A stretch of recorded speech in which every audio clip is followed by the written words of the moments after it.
Hello नमस्कार दोस्तों, K R Pawar science studio channel पर आप सभी का एक बार फिर से दिल खोलकर स्वागत है, अभिनंदन है। और के आर पवार साइंस स्टूडियो की ओर से आप सभी को नेताजी सुभाष चंद्र बोस की जयंती की हार्दिक शुभकामनाएं, है ना दोस्तों।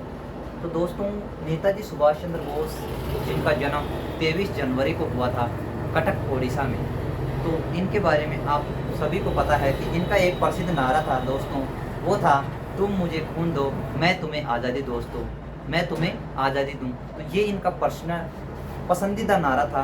और दोस्तों, ये जो राष्ट्र के लिए समर्पित होते हैं, जो स्वतंत्रता सेनानी होते हैं, उनसे क्या होता है, हमको जोश मिलता है, तो उनको समय समय पर याद करते हैं, तो हमारी देश के प्रति प्रेम बढ़ता है दोस्तों। तो अपन ने पिछली कक्षा में पढ़ा था, अपने मेन मुद्दे पे आते हैं। अपना टॉपिक है आज का पोषण। पिछली कक्षा में अपन ने पढ़ा था क्या, मानव में रोग। मानव में रोगों को अपन ने संपूर्ण क्लासें देखी हैं, और आप जिन्होंने नहीं देखा है वो देख भी सकते हैं, अपनी क्लासें पढ़ी हुई हैं तो वो देख सकते हैं आप पीछे जाकर। और आज अपन पढ़ेंगे क्या, पोषण, है ना, जो कि सभी प्रतियोगी परीक्षाओं में पूछे जाने वाला सबसे इम्पोर्टेंट टॉपिक है दोस्तों, पोषण। आज दिनांक कितनी है दोस्तों, 23 जनवरी। 23 जनवरी दोस्तों, इस दिन को पराक्रम दिवस के रूप में मनाया जाता है।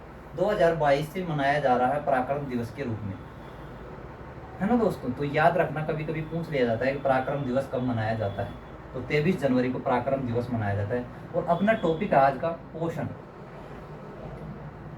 पोषण इंग्लिश में बोले थे न्यूट्रिशन। न्यूट्रिशन, है ना दोस्तों। इंपॉर्टेंट टॉपिक है, ध्यान देकर पढ़ना है दोस्तों, है ना, क्योंकि ध्यान से ही क्या होता है, अपने मन मस्तिष्क में जो विषय वस्तु होती है वो स्थायी होती है ना दोस्तों। आप सभी के लिए एक जोरदार लाइन है, जिनको अटल बिहारी वाजपेयी जी ने कहा था कि क्या हार में क्या जीत में, किंचित नहीं बहबीत में, कर्तव्य पथ पर जो भी मिला यह भी सही वह भी सही, वरदान नहीं मांगूंगा लेकिन हार नहीं मानूंगा। तो दोस्तों, अपने ध्यान को केंद्रित करके विषय वस्तु पर ध्यान दीजिएगा, है ना। अपना है आज का पोषण। सबसे पहले अपन जानेंगे कि पोषण क्या होता है। पोषण होता क्या है दोस्तों, पोषण हम किसे कहते हैं दोस्तों। पोषण होता है वो सभी जीवों द्वारा भोजन प्राप्त करने से लेकर, दोस्तों पोषण सभी जीवों के द्वारा ग्रहण करने से लेकर, अर्थात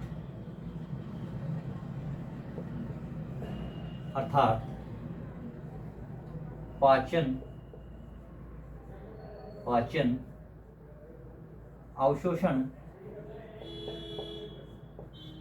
अवशोषण उत्सर्जन आदि जैविक क्रियाओं का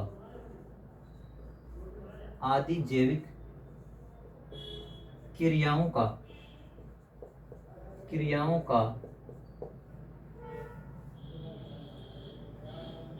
शरीर में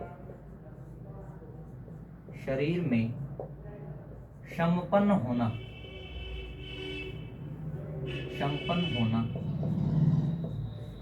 ही पोषण कहलाता है, अर्थात न्यूट्रिशन कहलाता है। पोषण किसे कहते हैं दोस्तों, सभी जीवों के द्वारा ग्रहण करने से लेकर, अर्थात पाचन अवशोषण उत्सर्जन जैविक क्रियाओं आदि का संपन्न होना, जैविक क्रियाओं का शरीर में संपन्न होना ही पोषण कहलाता है। यानी कि सभी जीवों के द्वारा जो भोजन ग्रहण करने से लेकर, है ना दोस्तों, यहाँ लिख लेना, कि भोजन ग्रहण करने से लेकर अर्थात पाचन, अवशोषण, उत्सर्जन आदि जैविक क्रियाओं का शरीर में संपन्न होना ही क्या कहलाता है? पोषण कहलाता है दोस्तों। ये क्या है? अपने डेफिनेशन है न्यूट्रिशन की। अब अपन देखेंगे कि पोषण के आधार पर जीवों को कितने भागों में बांटा गया है दोस्तों। पोषण के आधार पर जीवों को कितने भागों में बांटा गया है, ये ध्यान रखना दोस्तों। पोषण के आधार पर जीवों को 2 भागों में बांटा गया है। कितने भागों में बांटा गया है? 2 भागों में। एक है स्वयंपोषी, स्वयंपोषी, और एक है दोस्तों विषमपोषी। कौन सा है? विषमपोषी। दोस्तों विषमपोषी को अपन परपोषी भी कहते हैं, परपोषी, है ना दोस्तों। याद रखना, कभी कभी क्या आ जाता है, स्वयंपोषी या परपोषी। स्वयंपोषी वे जीव होते हैं जो अपना भोजन स्वयं बनाते हैं। स्वयंपोषी वे होते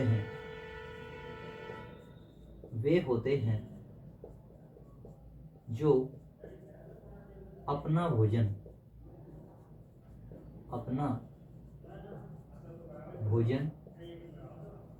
स्वयं बनाते हैं। याद रखना दोस्तों, स्वयंपोषी वे होते हैं जो अपना भोजन स्वयं बनाते हैं। For example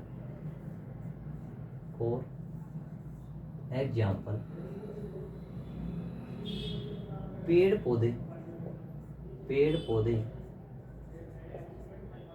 ETC। कुछ जीव भी होते हैं दोस्तों, कुछ जीव होते हैं जैसे राइजोबियम जीवाणु।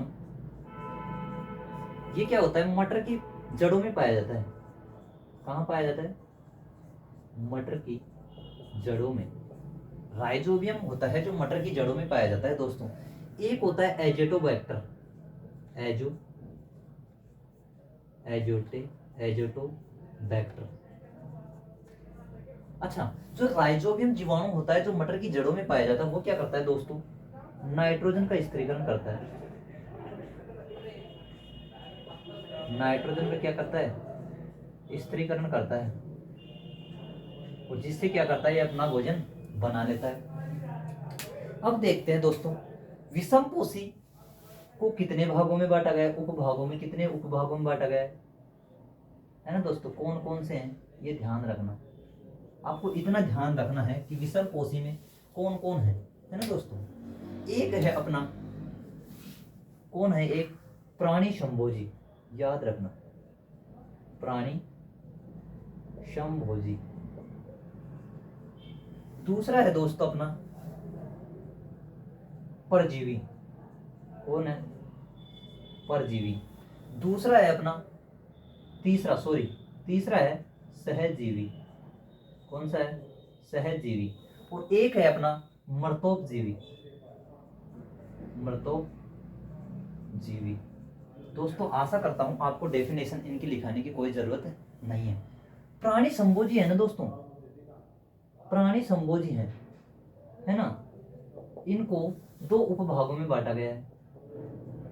डायग्राम याद है ना, तो समझो आपको सब कुछ याद है। प्राणी संभोजी हैं, उनको 3 भागों में बांटा गया है। एक है अपना शाकाहारी, एक है मांसाहारी,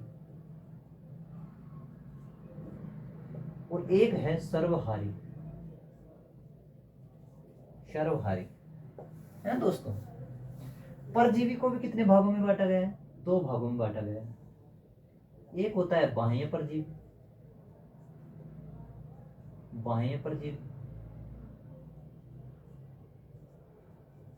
और एक है अंतःपरजीवी। दोस्तों क्या है, आज आपको थोड़ा कम दिख रहा होगा, इसलिए थोड़ा आवाज को सुनने का प्रयास करना दोस्तों, क्योंकि परपोषी को मुख्यतः 4 भागों में बांटा गया। प्राणी संभोजी, प्रजीवी, सहजीवी और मर्तोपजीवी। है ना दोस्तों। एक है प्राणी संभोजी को 3 भागों में बांटा गया, शाकाहारी, मांसाहारी, सर्वाहारी। और परजीवी को 2 भागों में बांटा गया, बाह्य परजीवी और अंतःपरजीवी। अब सहजीवी होता है, ये कौन से होते हैं भाई? और मर्तजीवी कौन से होते हैं? सहजीवी के अंतर्गत इसमें होते हैं एक दूसरे पर निर्भर होते हैं, जैसे लाइकेन। लाइकेन क्या होता है? ये सहजीवी होता है। ये किस किस से मिलकर बना होता है भाई? कवक प्लस शैवाल से। कवक प्लस शैवाल से। याद रखना, जो ये होता है लाइकेन, वो किस किस से मिलकर बना होता है? कवक प्लस शैवाल से मिलकर बना होता है। अर्थात अपन कह सकते हैं, ये है ना, एग्जाम में आया था भाई, अपन RAS प्री में आया था कि लाइकेन किसका सूचक होता है? प्रदूषण का सूचक होता है ना दोस्तों? शायद में आपने डेफिनेशन जान लिया होगा, तो इसको मिटा देते हैं दोस्तों, है ना। डेफिनेशन को लिख भी लिया होगा अपन, और ऊपर लिखते हैं।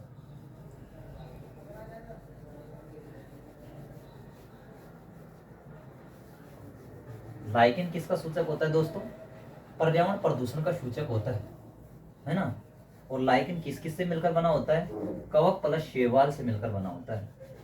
किस किस से मिलकर बना होता है? कवक प्लस शैवाल से। यहाँ लिख देते हैं। अपन पढ़ रहे हैं लाइकेन, जो कि सहजीवी में है। सहजीवी, सहजीवी में क्या क्या है? कवक प्लस शैवाल। कवक प्लस शैवाल किससे मिलकर बना होता है? लाइकेन कवक प्लस शैवाल, जो कि क्या होता है? पर्यावरण प्रदूषण का सूचक होता है। सहजीवी कौन सा है? लाइकेन। ये क्या होता है? पर्यावरण प्रदूषण का सूचक होता है। पर्यावरण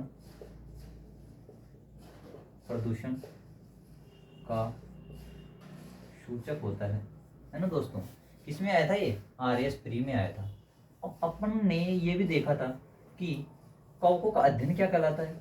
कवकों का अध्ययन, स्टडी ऑफ कवक, क्या कहलाता है? माइकोलॉजी। याद रखना दोस्तों।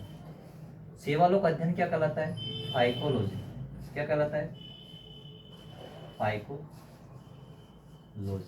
याद रखना। तो कवक तथा शैवाल मिलकर क्या बनाते हैं? लाइकेन। क्या बनाते हैं भाई? लाइकेन बनाते हैं। लाइकेन किसका सूचक होता है? पर्यावरण प्रदूषण का सूचक होता है। अब लास्ट में बचा अपना मर्तोपजीवी। मर्तोपजीवी वो होते हैं जो मृत जीवों पर निर्भर रहते हैं, मतलब कि फॉर एग्जाम्पल जीवाणु इत्यादि आएंगे। इसमें क्या आएंगे भाई? जीवाणु, जीवाणु ETC, है ना। मर्तोपजीवी में कौन आएंगे? जीवाणु, क्योंकि ये क्या होते हैं? मर्तोपजीवी, मरे हुए जीवों पर निर्भर होते हैं, जिनको अपन क्या बोलते हैं? मर्तोपजीवी। और उसके अंतर्गत क्या आएंगे? जीवाणु। तो अपन ने देखा, सबसे पहले पोषण की डेफिनेशन जानी, उसके बाद में देखा पोषण के आधार पर जीवों को कितने भागों में बांटा गया है? 2 भागों में, स्वयंपोषी तथा विषमपोषी। स्वयंपोषी वे होते हैं जो अपना भोजन स्वयं बनाते हैं, और विषमपोषी वे होते हैं जो दूसरों पर निर्भर रहते हैं। अर्थात जैसे मनुष्य भी क्या है? एक दूसरा परपोषी है ना। फॉर एग्जाम्पल स्वयंपोषी में पेड़ पौधे ETC। कुछ जीवाणु भी होते हैं, जैसे राइजोबियम जीवाणु, मटर की जड़ों में पाया जाता है। ये क्या करता है? नाइट्रोजन का स्थिरीकरण करता है।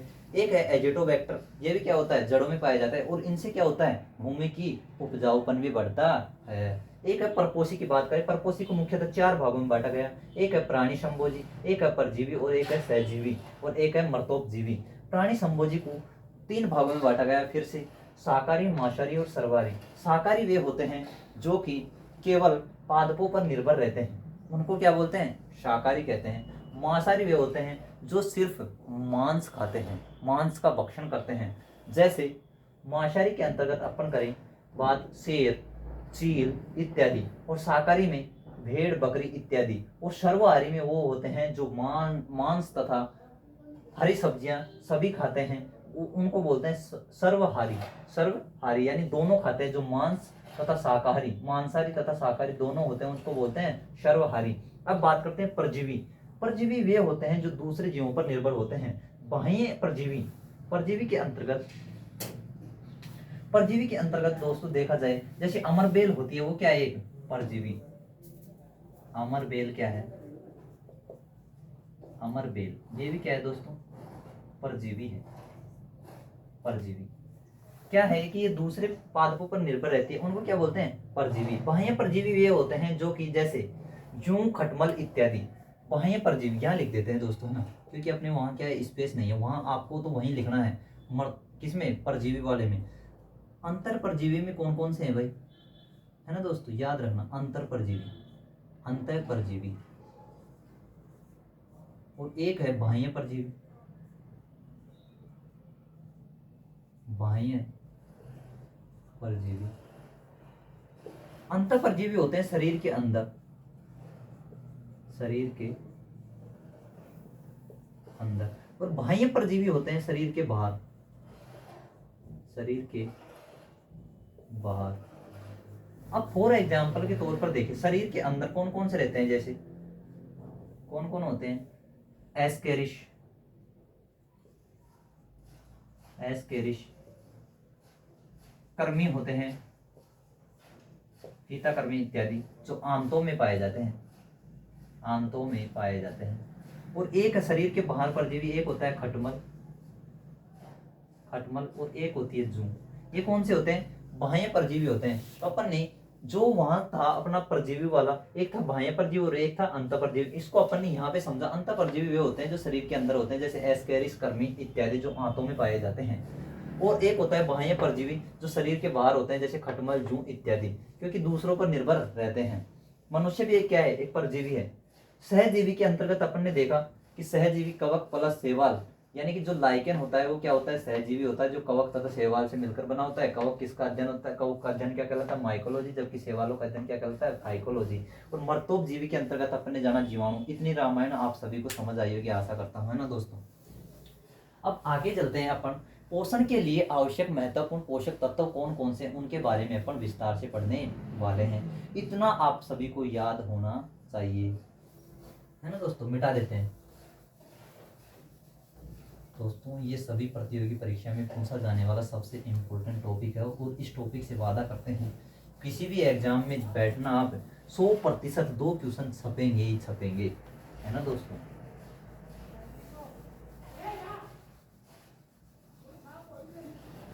दोस्तों इतना अच्छा कंटेंट दिया जा रहा है आपको, जिसकी हम कह भी नहीं सकते, क्योंकि ये उन विद्यार्थियों के लिए है, उन मेरे प्यारे भाइयों के लिए है जो कि एक महंगा कोर्स को अर्जित नहीं कर सकते, जिसको परचेज नहीं कर सकते। ये उन भाइयों के लिए है, क्योंकि ये बहुत सी बुकों से छांटा गया कंटेंट है दोस्तों, है ना।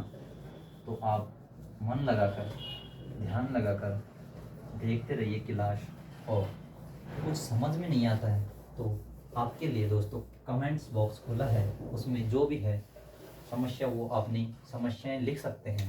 अब अपन पढ़ेंगे पोषण के लिए आवश्यक पोषक तत्व। ऊपर वाला भी मिटा देते हैं, है ना, इसको भी मिटा देते हैं। न्यूट्रिशन अपना चल रहा है पोषण, है ना, हिंदी में कहें तो। पोषण के लिए आवश्यक पोषक तत्व, पोषण के लिए आवश्यक पोषक तत्व। अब ये कितने होते हैं, है ना दोस्तों।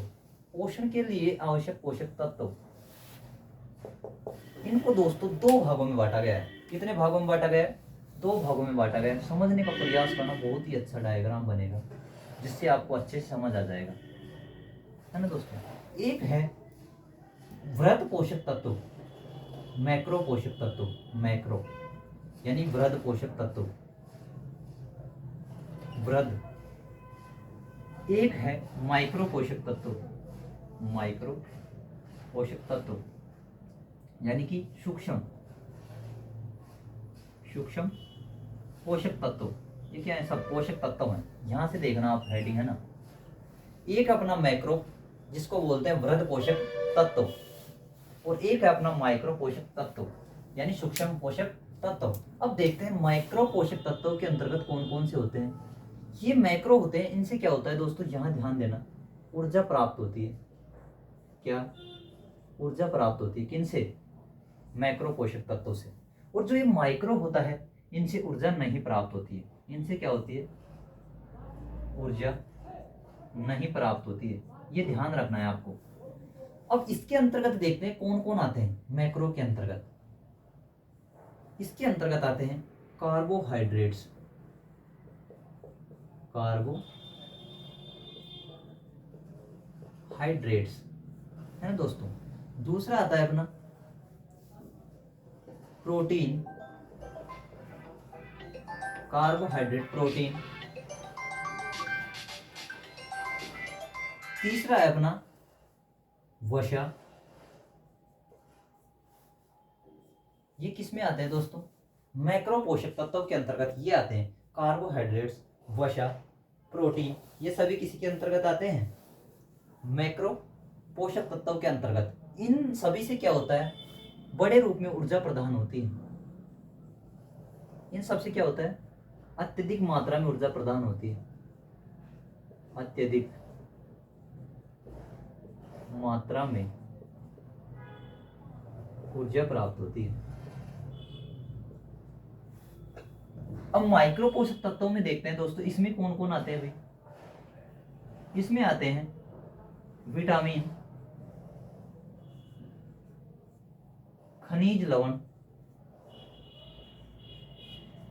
खनिज एंड लवण, एक आता है जल। इनसे क्या होती है दोस्तों? कोई भी ऊर्जा प्राप्त नहीं होती है ना दोस्तों। अब अपन जानते हैं कि जो कार्बोहाइड्रेट है, यानी कि जो कार्बोहाइड्रेट है, ये क्या करता है दोस्तों? तुरंत ऊर्जा प्रदान करता है। तुरंत ऊर्जा प्रदान करता है। विस्तार से पढ़ेंगे अपन, थोड़ा थोड़ा समझ लेते हैं यहाँ पे, है ना।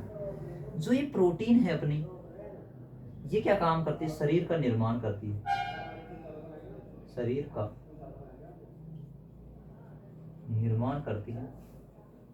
वसा होती है, ये क्या होती है? संरक्षित भोजन के रूप में काम करती है। संरक्षित भोजन के रूप में काम करती है। अर्थात हम कह सकते हैं उपवास के दौरान, उपवास के दौरान, उपहास के दौरान काम करती है। संरक्षित यानी कभी कभी अपन खाना नहीं खाते हैं, यानी व्रत हो जाता है, उसके अंतर्गत कौन काम करती है? वसा। कौन काम करती है? वसा। ये आप सभी ने जाना। अपन ने देखा कि पोषण के लिए आवश्यक पोषक तत्व हैं वो दो प्रकार के, एक है मैक्रो और एक है माइक्रो। मैक्रो का अर्थ होता है वृहत पोषक तत्व, जिनसे क्या होती है? ऊर्जा प्राप्त होती है, और वो भी कैसी होती है? अत्यधिक मात्रा में होती है। इसके अंतर्गत तीन है, कार्बोहाइड्रेट्स, प्रोटीन, वसा। एक अपना माइक्रो पोषक तत्व, जिनसे क्या होता है? कोई भी ऊर्जा प्राप्त नहीं होती है। इसके अंतर्गत है विटामिन, खनिज लवण तथा जल। ये सब किसके अंतर्गत है दोस्तों? माइक्रो सूक्ष्म पोषक तत्वों के अंतर्गत। और इनका क्या कार्य है दोस्तों? ये उपापचयी क्रियाओं में सहयोग देते हैं। तो भाई इनका क्या कार्य है? ऊर्जा नहीं देते, तो ये क्या करते हैं? उपापचयी क्रियाओं में सहयोग करते हैं। उपापचयी क्रियाओं में काम करते हैं, है ना दोस्तों। यानी कि इनका क्या कार्य है? उपापचयी क्रियाओं में क्या करते हैं? काम करते हैं। कौन? माइक्रो पोषक तत्व। माइक्रो पोषक तत्व। और क्या करते हैं दोस्तों? ये रोगों से लड़ने में भी हेल्प करते हैं। क्या करते हैं? और ये रोगों से लड़ने में भी मदद करते हैं। रोगों से लड़ने में भी मदद करते हैं। ये सभी आपने जाना। आशा करता हूं कि आपको समझ भी आया होगा। अब अपन पढ़ेंगे किसके बारे में? कार्बोहाइड्रेट के बारे में। लेकिन आप सभी को ये ध्यान होना चाहिए कि कार्बोहाइड्रेट क्या करती है? तुरंत ऊर्जा प्रदान करती है ना, इंस्टेंट एनर्जी देती है। जो प्रोटीन होती है, ये क्या करती है? शरीर का निर्माण करती है। इसका निर्माण करती है, शरीर का निर्माण करती है। वसा होती है, वो संरक्षित भोजन के रूप में काम करती है, जो कि उपवास के दौरान, जब भी हम व्रत करते हैं उस दौरान काम करती है। तो अपन ने देखा मैक्रो और माइक्रो। अब अपन पढ़ेंगे कार्बोहाइड्रेट है क्या चीज है ना दोस्तों। विस्तार से पढ़ने वाले हैं अब अपन एक एक। मैक्रो पोषक तत्व के अंतर्गत अपन स्टार्ट करने वाले हैं कार्बोहाइड्रेट, फिर इसके बाद में अपन करेंगे माइक्रो पोषक तत्व। तो सबसे पहले अपन लेते हैं कार्बोहाइड्रेट्स है क्या, है ना दोस्तों। मिटा देते हैं, चलो ठीक है, इतना समझ आया होगा आशा करते हैं आप दोस्तों। यहाँ से अगर आपने ये टॉपिक पढ़ लिया तो कहीं दूसरी जगह पढ़ने की जरूरत नहीं है आपको, इतना अच्छा आपको पढ़ लेंगे।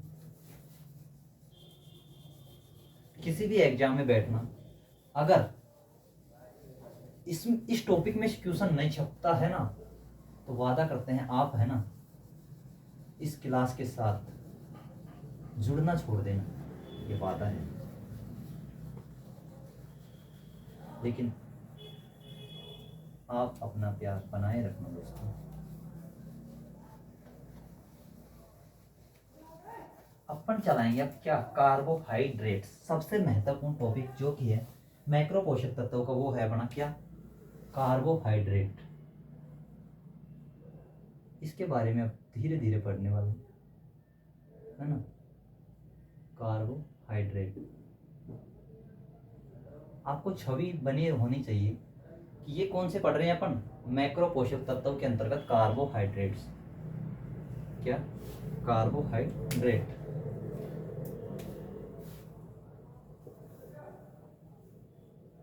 हाइड्रेट्स, नाम से पता चल रहा होगा आपको, कार्बन, हाइड्रोजन और ऑक्सीजन, ये किन किन का मिश्रण होता है और ये क्या करता है। ये तीव्र ऊर्जा प्रदान, तीव्र ऊर्जा प्रदान करने, ये तीव्र ऊर्जा प्रदान करने वाला बृहत पोषक तत्व है। बृहत पोषक तत्व है ना दोस्तों। ये कार्बन, ये कार्बन, हाइड्रोजन,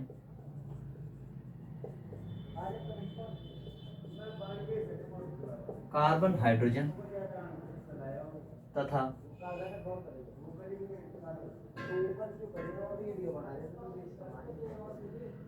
ऑक्सीजन से मिलकर बना होता है। इसका सामान्य सूत्र क्या होता है दोस्तों, सामान्य सूत्र होता है, सामान्य सूत्र, सामान्य सूत्र बोले तो इसका सी होता है।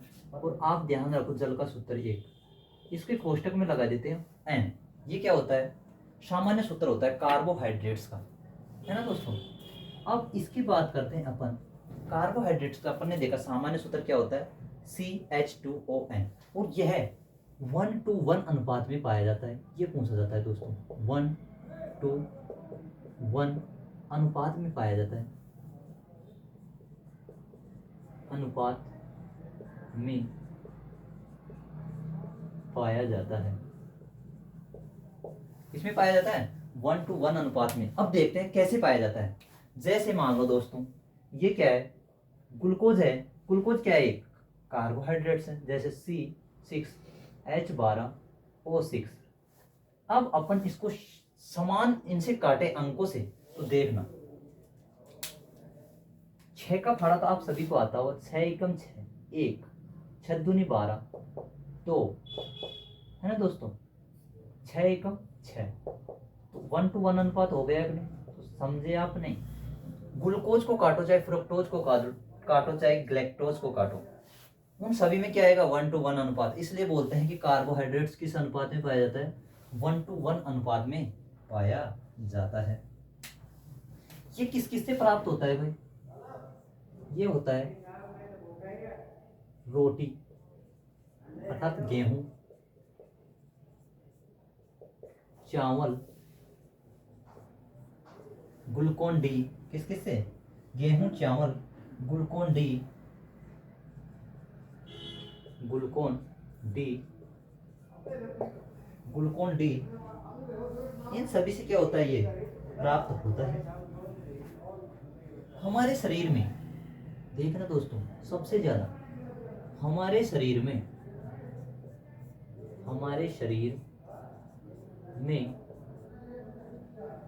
50 से 70% ऊर्जा इसी से मिलती है, इसी से मिलती है। ये ध्यान रखना, क्योंकि मनुष्य सर्वाधिक ऊर्जा किससे प्राप्त करता है, कार्बोहाइड्रेट से, है ना दोस्तों, किससे करता है, कार्बोहाइड्रेट से। खिलाड़ी इसको एनर्जी ड्रिंक के रूप में भी लेते हैं भाई, ध्यान रखना। खिलाड़ी खिलाड़ी खिलाड़ी इसको एनर्जी ड्रिंक के रूप में,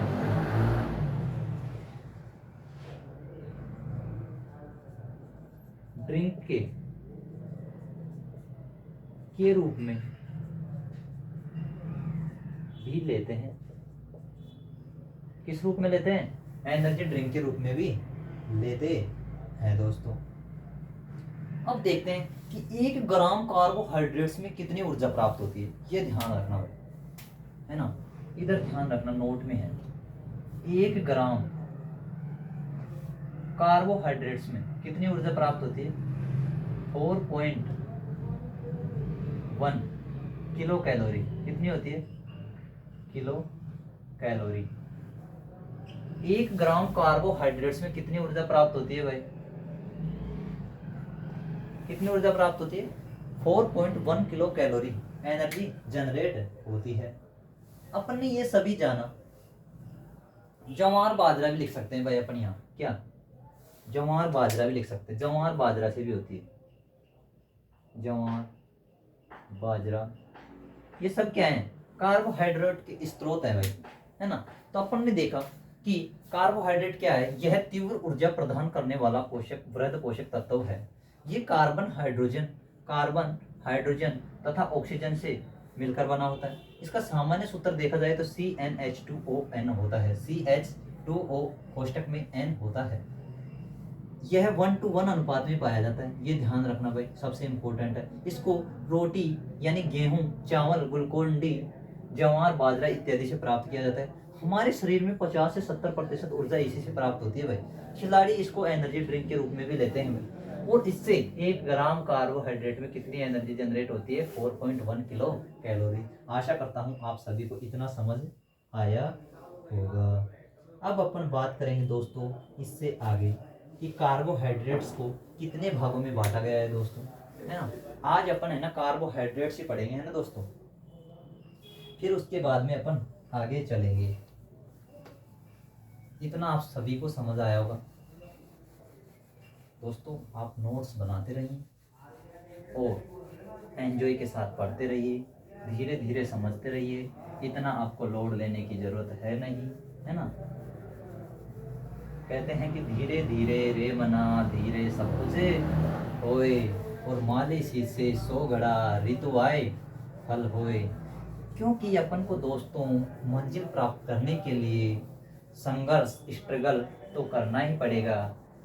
वो कहते हैं ना कि जो कभी संघर्ष से परिचित नहीं होता, कि जो कोई संघर्ष से परिचित नहीं होता, इतिहास गवाह है कि वो कभी चर्चित नहीं होता।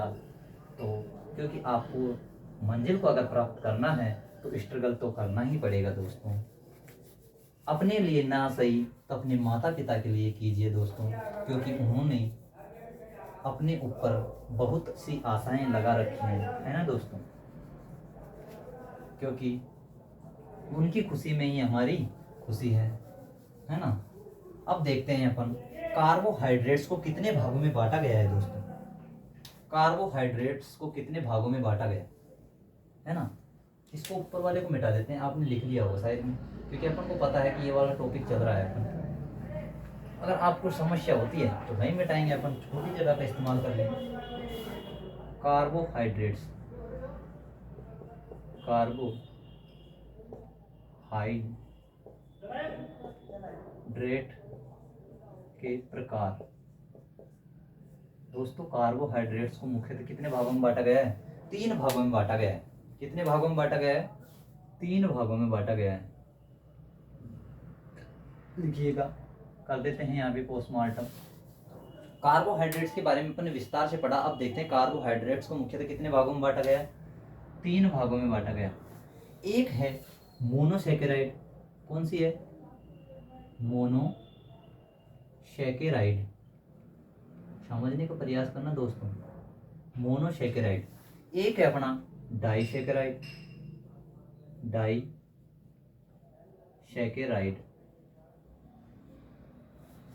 बार बार देखना दोस्तों। एक है अपना पॉलीसेकेराइड, कौन सी है, पॉलीसेकेराइड। आशा करता हूं दोस्तों आप सभी को अच्छे से दिखाई दे रहा होगा। अब देखते हैं, नाम से पता चल रहा है मोनो का अर्थ होता है कि समझो किसमें एक शर्करा का अणु मौजूद होता है। मोन, मोन यानी क्या होता है, एक अणु होता है। इसमें एक शर्करा का अणु मौजूद होता है ना दोस्तों। नाम से पता चल रहा है इसमें एक शर्करा का अणु मौजूद होता है। डाई में क्या होता है, डाई में दो होता है। डाई आपने केमिस्ट्री तो देखी होगी दोस्तों, कहीं ना कहीं पढ़ी होगी। डाई का अर्थ होता है दो, इसमें दो शर्करा के अणु मौजूद होते हैं। दो शर्करा के अणु कितने होते हैं, दो शर्करा के अणु होते हैं। और इसमें आपको पता चल रहा होगा पॉली यानी बहुत होता है, तो इसमें दो से प्लस, दो से अधिक शर्करा के अणु होते हैं दोस्तों। क्या होते हैं, दो से अधिक शर्करा के अणु मौजूद होते हैं। समझने का प्रयास करना आराम से ना। मोनोसेकेराइड क्या होता है, इसमें क्या होते हैं, दो शर्करा के, एक शर्करा का अणु होता है। डाइसेकेराइड में दो शर्करा के अणु होते हैं, और पॉलीसेकेराइड में क्या होता है, एक शर्करा का अणु होता है। मोनोसेकेराइड का सामान्य सूत्र क्या होता है दोस्तों, सामान्य सूत्र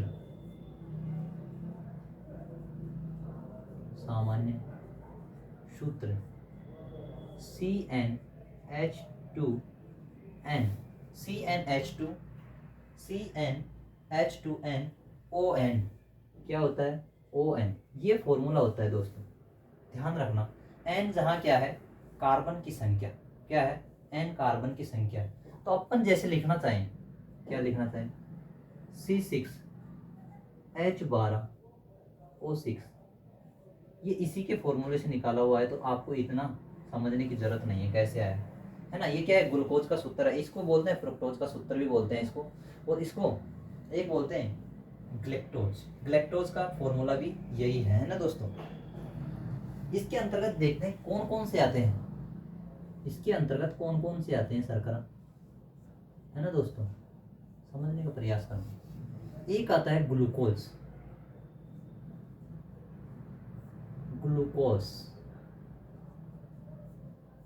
एक आता है फ्रुक्टोज,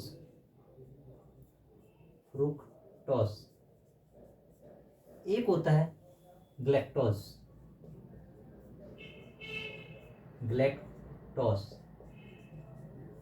है ना दोस्तों। दोस्तों अपन क्या है, इंक डाल लेते हैं ना इनमें, इंक इसमें क्या है, खाली हो गई है दोस्तों, तो अपन क्या करते हैं, इंक डाल लेते हैं। इतने आप देखिए कि डाइसेकेराइड क्या होती है, पॉलीसेकेराइड क्या होती है, और मोनोसेकेराइड क्या होती है। आसानी से आप देखते रहिए और समझने का प्रयास भी करिए, धीरे धीरे समझ तो आ ही रहा होगा।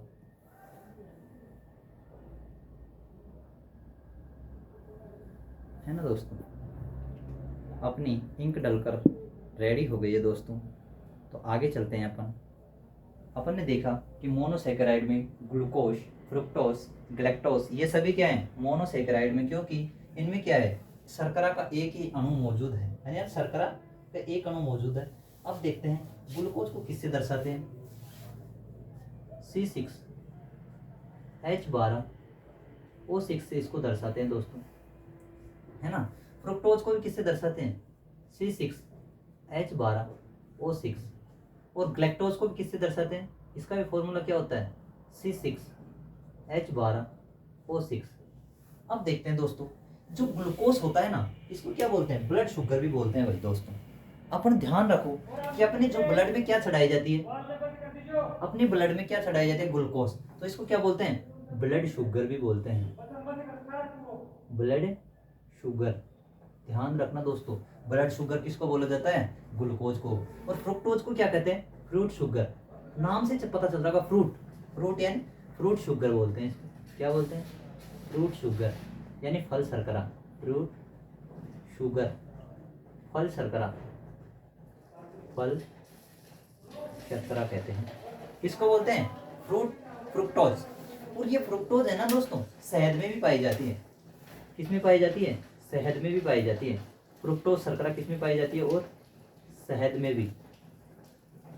शहद में कौन सी पाई जाती है? यही फ्रुक्टोज शर्करा। एक है ग्लैक्टोज शर्करा, ग्लैक्टोज।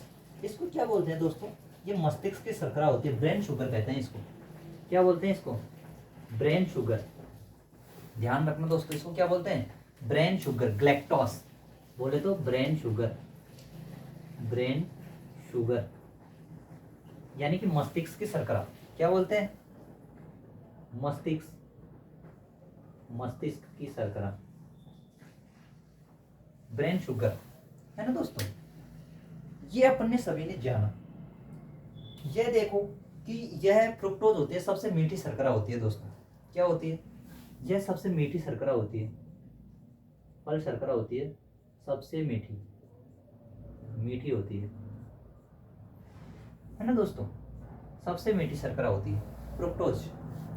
और ये क्या होती है? मोनोसेकेराइड, जल में घुलनशील होती है, जल में घुलनशील होती है, जल में घुलनशील होती है, जल में घुलनशील, घुलनशील होती हैं, जल में घुलनशील होती है। और स्वाद में भी क्या होती है? मीठी होती है। ध्यान रखना दोस्तों, ये क्या होती है? स्वाद में भी मीठी होती है। यहाँ लिख देते हैं अपन, है ना। स्वाद में भी क्या होती है? मीठी होती है। अब बात करते हैं अपन डाइसेकेराइड। डाइसेकेराइड के नाम से पता चल रहा है दो शर्करा के अणु मौजूद होते हैं। ये अपनी कहानी कहाँ तक थी भाई? मोनोसेकेराइड की थी। इसको इधर बॉक्स में बंद कर देते हैं, है ना दोस्तों। अब अपन देखते हैं डाइसेकेराइड, इसमें कौन कौन सी होती है। एक लड़की का नाम होता है, उसको नाम को याद रखना पड़ेगा। वो क्या है भाई? शुलेमा, शुलेमा। ये क्या है? किसी लड़की का नाम है, मान लो शुलेमा। सुलेमा क्या है? डाई करती है। क्या करती है सुलेमा? डाई करती है। किसकी करती है? बालों की करती है। सुलेमा एक लड़की है, वो क्या करती है? डाई करती है। किसकी करती है? बालों की करती है। तो अपन को इससे याद रखना पड़ेगा कि जो डाइसेकेराइड है उसमें क्या है? सुलेमा। अब सुलेमा का अपन पोस्टमार्टम करेंगे। एक है इसके अंतर्गत सुक्रोज। कौन है? सुक्रोज, सुक्रोज, है ना। ले से होता है लैक्टोज, लैक्टोज, याद रखना दोस्तों। और मां से होता है माल्टोज, माल्टोज, है ना। माल्टोज लिख देते हैं या माल्टोज, फिर आप कहेंगे कि सर जय का प्रयोग क्यों नहीं करें। माल्टोज, है ना। अब अपन देखते हैं कि माल्टोज, इनका फॉर्मूला क्या होता है? इनका फॉर्मूला होता है दोस्तों C12H22O11, C12H22O11, C12H22O11। इसका भी क्या होता है? यही होता है C12H22O11। इसका भी होता है C12H22O11। पूछ लिया जाता है कि कभी कभी कि कार्बन के कितने अणु होते हैं सुक्रोज में? तो 12 होते हैं। कितने होते हैं? 12 होते हैं। तो ये है सुक्रोज, ये है लैक्टोज और ये है माल्टोज। ये किसके अंतर्गत है भाई? डाइसेकेराइड में, क्योंकि डबल हो गए ना भाई। C12H22O11, कार्बन से तो कितने हो गए? डबल हो गए। इसलिए दो शर्करा के अणु हो रहे हैं कि नहीं हो रहे? डबल हो रहे हैं, इसलिए दो शर्करा के अणु मौजूद होते हैं। अब देखो कैसे। ये भी क्या होती है? जल में घुलनशील होती है। अब इनको क्या करते हैं? जल के साथ घोल देते हैं ना, H2O, तो ये क्या बना देती है? ये क्या होती है? जल में घुलनशील होती हैं, जल में घुलनशील होती हैं, डाइसेकेराइड। तो यहाँ लिख सकते हैं अपन, जल में घुलनशील, घुलनशील होती हैं। और ये क्या होती है? स्वाद में मीठी होती है, स्वाद में मीठी होती है ना दोस्तों। अब देखो, ये जब दो टुकड़ों में टूटेगी ना C12H22O11, तो ये बनाएगी भाई, क्या बनाएगी? C6H12O6 प्लस C6H12O6, है ना दोस्तों। मतलब कि सुक्रोज ये क्या बनाती है? ग्लूकोज प्लस फ्रुक्टोज बनाती है, ग्लूकोज प्लस फ्रुक्टोज बनाती है। अब आपको पता है कि ये ग्लूकोज है, ये फ्रुक्टोज है, ग्लूकोज प्लस फ्रुक्टोज बनाती है। याद रखना ये कौन सी है, जो भी गहरा कर रहा हूं मैं, ये डाइसैकेराइड में है भाई, है ना। इसको याद कैसे रखना है भाई, इसको याद कैसे रखना है, हिंदी में लिख देता हूँ, क्योंकि इधर आपको पता चल जाएगा कि मैंने केमिकल फॉर्मूला इधर लिख रखा है, तो हिंदी में लिख देते हैं ना। C6H12O6 में टूट जाएगा, हिंदी में भी नीचे लिख देते हैं, इसको मिटा देते हैं लैक्टोज को थोड़ी देर के लिए, थोड़ा नीचे लिख देते हैं इसको, है ना, लैक्टोज, लैक्टोज। अच्छा, ये है ग्लूकोज, ग्लूकोज, और ये है क्या है, फ्रुक्टोज, फ्रुक्टोज।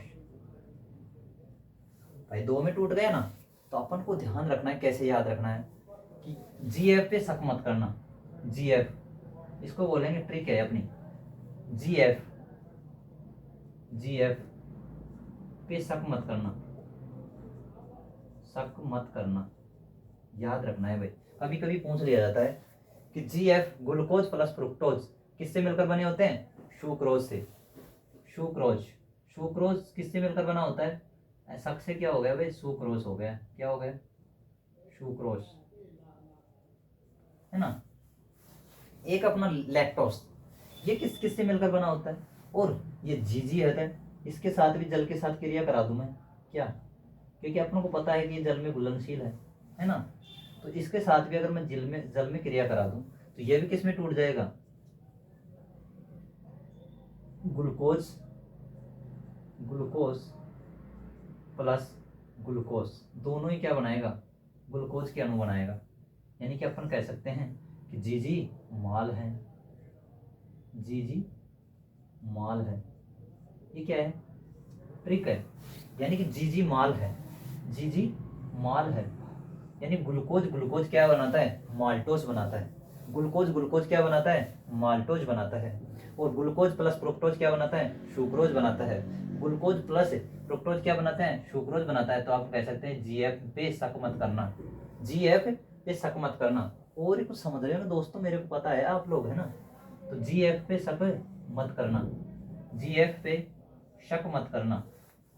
एक है लैक्टोज, ये किस किस से मिलकर बना होता है, लैक्टोज का फॉर्मूला क्या है, सभी का सूत्र समान है, C12H22O11, है ना दोस्तों, C12H22O11, ये भी क्या है, जल में घुलनशील है। चलो घोल दिया इसको भी जल में, जल में घोल दिया इसको।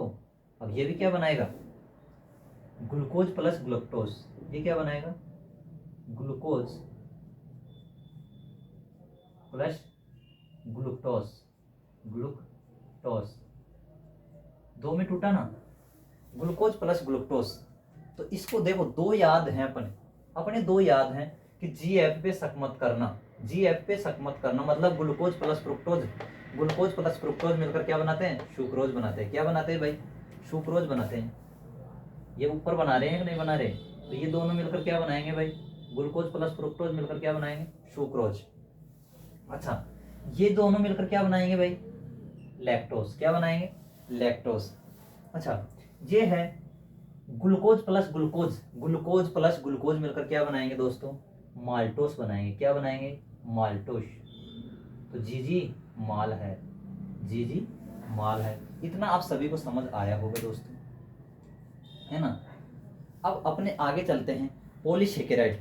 पॉलीसेकेराइड में क्या होता है दोस्तों, इधर देखिएगा आप थोड़ा, पॉलीसेकेराइड, पॉलीसेकेराइड, पॉलीसेकेराइड में क्या होता है, दो से अधिक शर्करा के अणु होते हैं, और ये क्या होता है, जल में अघुलनशील।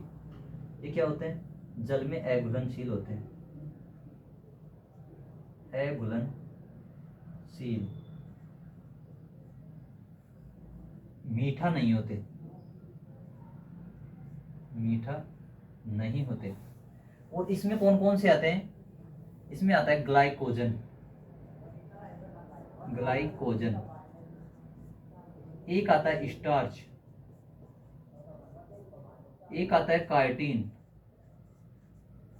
ये किस में आएंगे भाई, पॉलीसेकेराइड में आएंगे। किस में आएंगे, पॉलीसेकेराइड में इतना ध्यान रखना है आपको। क्या रखना है? स्टार्च, ग्लाइकोजन, प्रोटीन, और एक है सेलुलोज, एक है सेलुलोज, सेलुलोज।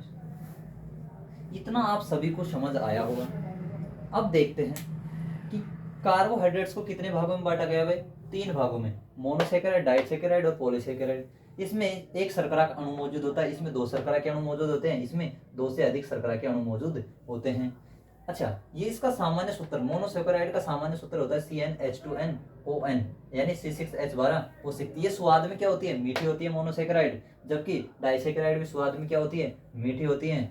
और इसके अंतर्गत, मोनोसेकेराइड के अंतर्गत आते हैं glucose, fructose, galactose. Glucose, fructose, galactose. Glucose को ब्लड शुगर बोलते हैं, अर्थात रक्त की शर्करा बोलते हैं। फ्रुक्टोज को फ्रूट शुगर बोलते हैं, फल शर्करा बोलते हैं। गैलेक्टोज को ब्रेन शुगर बोलते हैं। गैलेक्टोज को ब्रेन शुगर बोलते हैं, जिसको मस्तिष्क की शर्करा कहते हैं। और ये क्या होती है? जल में घुलनशील होती है। अब इधर देखो, डाइसेकेराइड, डाइसेकेराइड में 2 शर्करा के अणु होते हैं।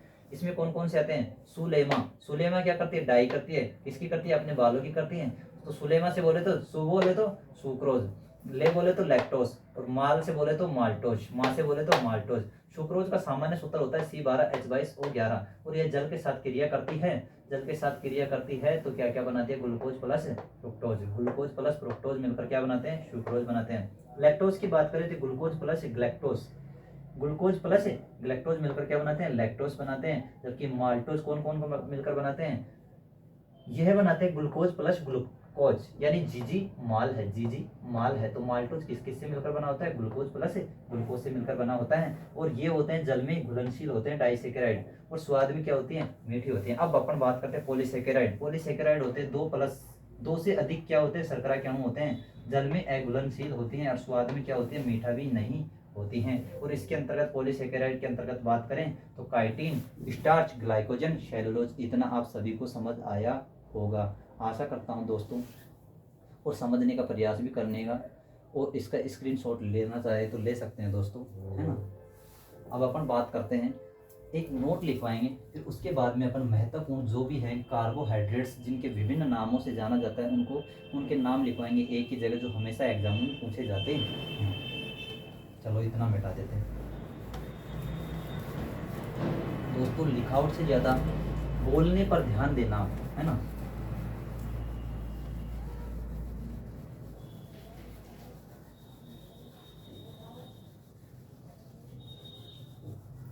दोस्तों हम अपनी तरफ से पूर्णतः 100% दे रहे हैं, समझाने का प्रयास कर रहे हैं। अब उसको आप देखते हैं कितने दिल से लेते हैं और कितना समझ पाते हैं,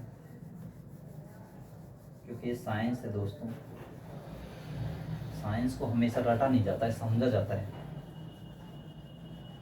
साइंस का अर्थ क्या होता है? विज्ञान। विज्ञान बोले तो विशिष्ट ज्ञान। विशिष्ट ज्ञान को समझने के लिए तो अपन यथार्थ प्रयास करना ही पड़ेगा दोस्तों, है ना।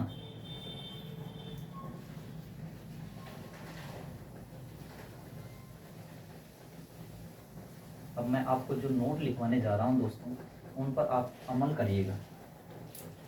अच्छा दोस्तों, नोट है, नोट जंतुओं में भोजन, जंतुओं में भोजन का संचय ग्लाइकोजन के रूप में होता है। ग्लाइकोजन के रूप में होता है, के रूप में होता है। जबकि पादपों में भोजन का संचय स्टार्च के रूप में होता है। स्टार्च के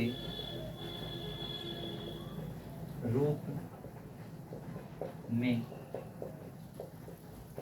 होता है ना दोस्तों।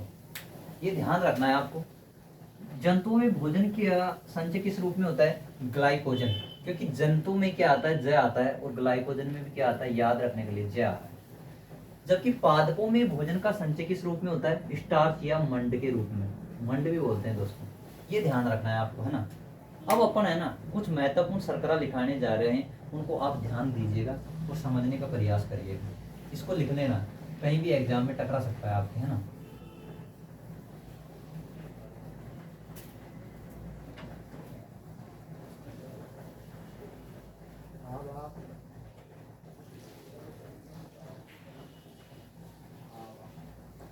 अब लिखवा रहे हैं आपको महत्वपूर्ण शर्कराएं लिखना चाह रहे हैं, तो नोट में लिखिएगा important effect, important effect, important effect, जो आपको कहीं ना कहीं देखने को मिलेंगे सभी की सभी। और इसके बाद में अपन क्या है, कार्बोहाइड्रेट्स अपना कंप्लीट हो जाएगा। कल अपन उसके बाद में पढ़ेंगे प्रोटीन, क्या पढ़ेंगे, प्रोटीन। तो अपन इंपॉर्टेंट इफेक्ट लिखने जा रहे हैं, तो लिखिए आप टेबल शर्करा, टेबल शर्करा, है ना, इसको बोलते हैं कैन शुगर, कैन शुगर, है ना। और क्या बोलते हैं इसको, चीनी बोलते हैं। अपनी जो साधारण चीनी होती है ना, वो भी यही होती है दोस्तों। एक लिखिए, नोट है अपने ये, है ना, एडवांस में। प्रतीप शुगर भी बोलते हैं इसको, इसको और क्या बोलते हैं, प्रतीप, प्रतीप शर्करा, है ना, ध्यान रखना। और एक है अपनी प्राकृतिक रूप से सबसे मीठी शर्करा, प्राकृतिक रूप से सबसे मीठी शर्करा। अब साथ में लिखो कृत्रिम रूप से सबसे मीठी शर्करा, कृत्रिम रूप से सबसे मीठी शर्करा, कृत्रिम रूप से सबसे मीठी शर्करा। अब लिखो ब्रेन शुगर, ब्रेन शुगर, यानी मस्तिष्क की शर्करा, मस्तिष्क की शर्करा। दोबारा वो लिख लेते हैं ना, अपन वहां भी लिखवाया था लेकिन लिख लेते हैं दोबारा। एक लिखो fruit sugar, fruit, fruit sugar, यानी कि फल शर्करा, फल शर्करा। एक लिखो ब्लड शुगर, ब्लड शुगर, यानी कि रक्त शर्करा, रक्त शर्करा। एक लिखो क्या, मिल्क शुगर, मिल्क शुगर, यानी दूध शर्करा, दूध शर्करा, है ना। अब नीचे लिखो, और भी बच रही है क्या आपने, अच्छा। एक लिखो राइबोज शर्करा, राइबोज, राइबोज शर्करा, है ना, राइबोज शर्करा। एक लिखो अपने जो होती है एडिनोसिन ट्राइफॉस्फेट, इसमें कौन सी शर्करा होती है, एटीपी, एटीपी में शर्करा। ये हैं अपनी महत्वपूर्ण शर्कराएं, जिनका क्या क्या नाम है ये अपन सभी जान लेते हैं ना। समझने का प्रयास करिएगा दोस्तों। टेबल शर्करा, कैन शुगर, चीनी, प्रतीप शर्करा, एक किसको कहा जाता है, सुक्रोज को। किसको कहा जाता है दोस्तों, सुक्रोज।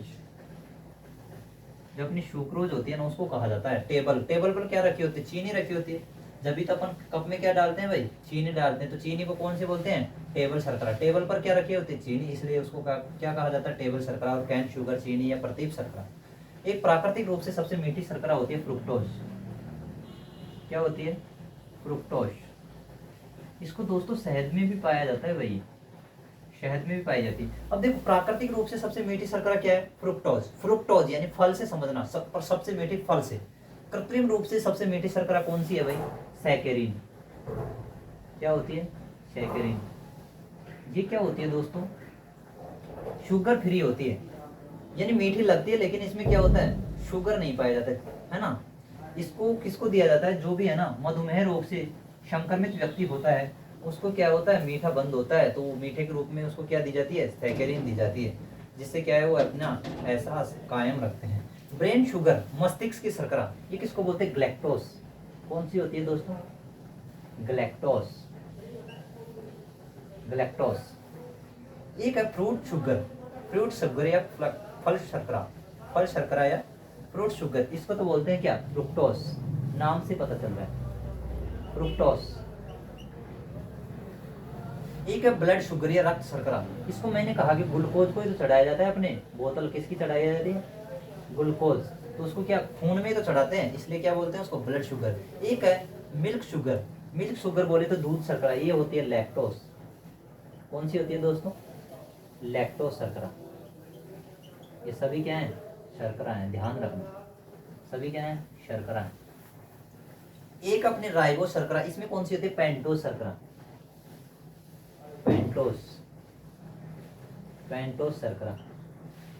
एक है दोस्तों एटीपी, एडिनोसिन ट्राइफॉस्फेट, जिसको बोलते हैं जैविक मुद्रा, जैविक मुद्रा। अर्थात माइटोकॉन्ड्रिया में, माइटोकॉन्ड्रिया जो पावर हाउस होता है वो किसके रूप में ऊर्जा प्रदान करता है, एटीपी के रूप में, जिसको क्या बोलते हैं, जैविक मुद्रा। इसमें कौन सी होती है, ट्राइफॉस्फेट शर्करा। कौन सी होती है, ट्राइफॉस्फेट, ट्राइफॉस्फेट शर्करा होती है, ट्राइफॉस्फेट शर्करा, है ना। एटीपी का पूरा नाम क्या होता है, आपको फिर बता देता हूं मैं यहां से। एटीपी, एटीपी जिसको बोलते हैं जैविक मुद्रा, जैविक मुद्रा। और पूरा नाम क्या है दोस्तों इसका, एडिनोसिन, एडिनोसिन ट्राइफॉस्फेट। जब ना माइटोकॉन्ड्रिया होता है ना,